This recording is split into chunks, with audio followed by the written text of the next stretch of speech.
Gaëlle Allez, bonjour. Bonjour. C'est Alès qu'on dit? Allez. Ah, allez, donc c'est du nord. Dans le sud-ouest, on dit Alès. Ouais. Professeur de langue en collège, en prof d'espagnol, donc. Et nous allons parler de différenciation en langue vivante. Oui. Alors, ce qui est extraordinaire, c'est que effectivement, vous êtes une enseignante effectivement jeune, et on attaque d'entrée de jeu la différenciation dans votre métier. C'est venu comment en fait?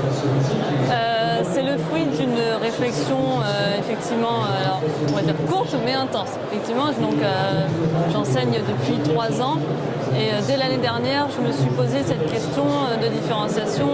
Comment m'adapter au mieux aux besoins de chaque élève, donner la chance à tout le monde.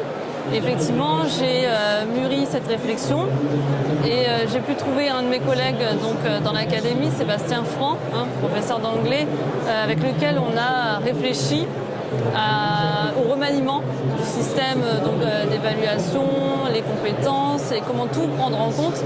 Et on a effectivement mis en place les ceintures de compétences en langue pour pouvoir différencier et adapter les parcours au mieux pour chaque élève, effectivement. Contexte de classe en moyenne, le nombre d'élèves, c'est combien? Alors, en 5e, j'ai des petits groupes, donc ça va de 18 à 25. En 4e et 3e, j'ai des groupes qui sont un peu plus importants, ça va jusqu'à 30-32. On est LV1, LV2. Alors, pour Sébastien en anglais LV1, oui, et moi donc espagnol LV2. Donc, on n'a pas parlé numérique jusqu'à présent, donc on voit c'est possible. Bien sûr. Mais c'est un bon support pour arriver justement à la différenciation. Exactement. Le numérique, c'est vraiment l'outil qui nous permet de différencier par exemple sur des activités bien ciblées. On utilise la réalité augmentée, par exemple, avec des grades différents, des niveaux de difficulté différents. Et effectivement, le numérique de support et ça nous permet d'ouvrir les possibilités sur nos pédagogies. En termes de dotation, parce que souvent chez les enseignants qui veulent un peu toucher, il y a toujours un peu de budget, du matériel, des choses à acheter. Est-ce qu'il y a des dotations aux tablettes? Vous utilisez des smartphones? Il y a des logiciels dédiés, spécifiques? Tout dépend de ce qu'on va utiliser.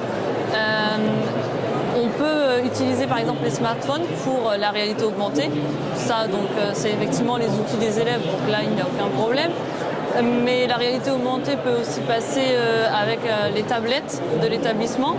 Donc là, c'est, je pense, propre à chaque académie. Nous, dans l'académie de Lille, en particulier dans le 62, on a une dotation et on a un certain nombre de tablettes pour l'établissement. Donc là, c'est tout à fait faisable. Et en général, c'est ça. On utilise soit la dotation de l'établissement, soit le matériel des élèves. Voilà, donc un enseignant qui n'aurait pas forcément de dotation dans son académie ou dans son établissement, vu le niveau des classes, pourrait éventuellement tenter il a les moyens avec le smartphone des élèves. C'est pas bloquant, en tout cas, c'est possible. Oui, tout à fait. Voilà. Donc en dehors de la réalité augmentée, on a quoi d'autre comme outil possible? En dehors de la réalité augmentée, qu'est-ce qu'on a Dictaphone, du son, On peut utiliser par exemple pour l'expression orale la balado-diffusion. Donc nous, dans mon établissement, j'ai une valise de balado-diffusion avec des MP4. Donc ce que les élèves maintenant savent utiliser, et effectivement, ils prennent leur appareil, ils s'enregistrent. Donc ça, voilà, ou même si on n'a pas effectivement le mémo vocal sur le téléphone. C'est ça. Ça s'appelle moi non plus, dictaphone. Dictaphone, voilà. C'est les dictaphones, donc fonction dictaphone à smartphone. Ensuite, quoi d'autre? Vidéo. Vidéo. Alors, vidéo, bien sûr. On allait oublier quand même. Non, mais vidéo, bien sûr. En plus, j'allais oublier, moi. Je mets effectivement beaucoup de vidéos dans mes cours, surtout avec une application fond vert. Donc ça, en général, ils adorent parce qu'ils peuvent choisir leur fond. Ils se prêtent vraiment au jeu. Ça apporte un contexte supplémentaire à la vidéo et ça les rend beaucoup plus acteurs finalement. dans la réalisation de leur projet d'apprentissage dans le contexte. Et effectivement, la vidéo reste aussi un outil important. Et même si ça peut faire peur, il faut se lancer. Même on peut avoir une réticence des élèves au départ en disant « Oh non, madame, je ne peux pas passer devant la caméra, c'est pas possible, attendez, allez chercher le maquilleur. » Mais non, finalement, ils se prêtent parfaitement au jeu et on redemande. Et la vidéo permet un retour direct sur ce qu'ils viennent de faire avec une correction immédiate des erreurs pour améliorer tout de suite après. D'accord, donc là pareil, si on n'a pas de notation, on peut éventuellement faire avec... La même chose, effectivement. Soit on a un appareil, bon, moi personnellement, en tant qu'enseignant, je travaille avec un iPad, donc j'ai mon iPad, mais effectivement aussi le téléphone fonctionne très bien. D'accord. On va sortir du technique, hein, mais voilà. Donc une fois qu'on a tout ça, on a quoi type des outils d'évaluation, des QCM, des choses comme ça, parce que pour faire l'évaluation des compétences, on n'entend pas, il y a tellement de bruit sur Educatis. Pour faire des évaluations, des QCM, est-ce qu'il y a ça aussi? Oui, effectivement, on peut utiliser donc les QCM, les quiz. On a les fameux Google Forms que maintenant beaucoup de monde connaît. On peut effectivement utiliser, j'utilise beaucoup par exemple aussi Plickers avec les QR codes, les petites cartes à flasher. Donc là il suffit aussi simplement d'un smartphone, enfin du moins pour l'enseignant. Les élèves ont juste besoin de la carte cartonnée avec le QR code. Mais oui effectivement, donc il y a les quiz, il y a le Plickers, il y a Kahoot aussi, un quiz interactif et qui marche très bien en classe. Et en général, au niveau d'outils, il y en a suffisamment. Voilà, au pire, on a dépensé rien. Oui, voilà, c'est ça. Au niveau budget, il y a moyen aujourd'hui, avec le simple smartphone de l'enseignant, de faire beaucoup de choses pour démarrer. Alors donc, on va pouvoir attaquer la différenciation enfin. Voilà, c'est ça. Alors, comment ça marche? Alors, comment ça marche? Concrètement, donc les élèves arrivent en début d'année, on leur présente le système des ceintures de compétences, on leur explique voilà, ça fonctionne comme au judo, effectivement.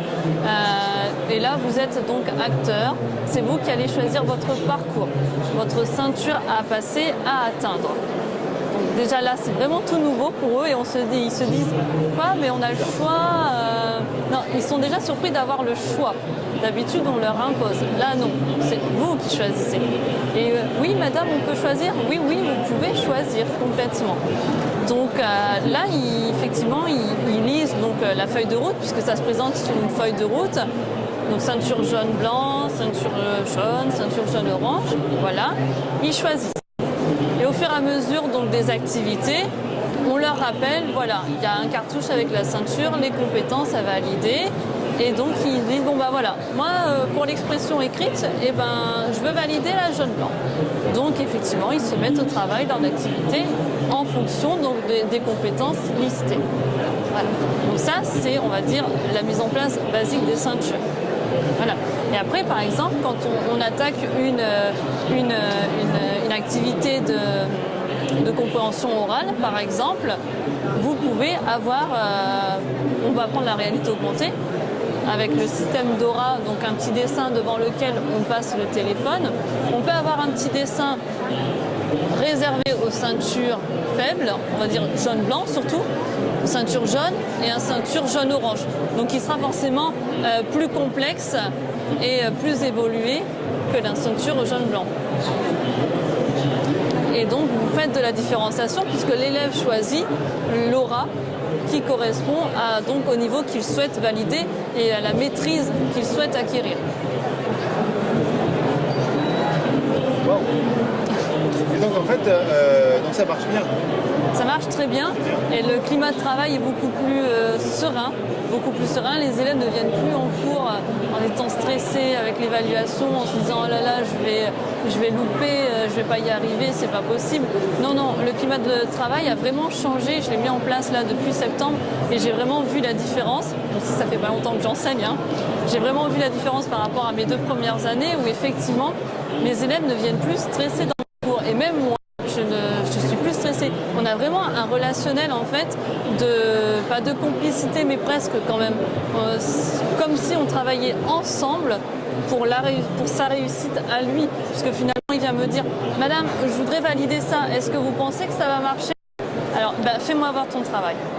Et effectivement, je lui dis oui, ça peut marcher. Ou alors, c'est très bien, mais regarde, si tu mets un peu plus de contenu dans ton devoir, tu peux valider celle d'au-dessus. Et en général, ils s'auto-challenge et là, ils se disent ah oui, vous avez raison, madame, je vais peut-être tenter la ceinture d'au-dessus.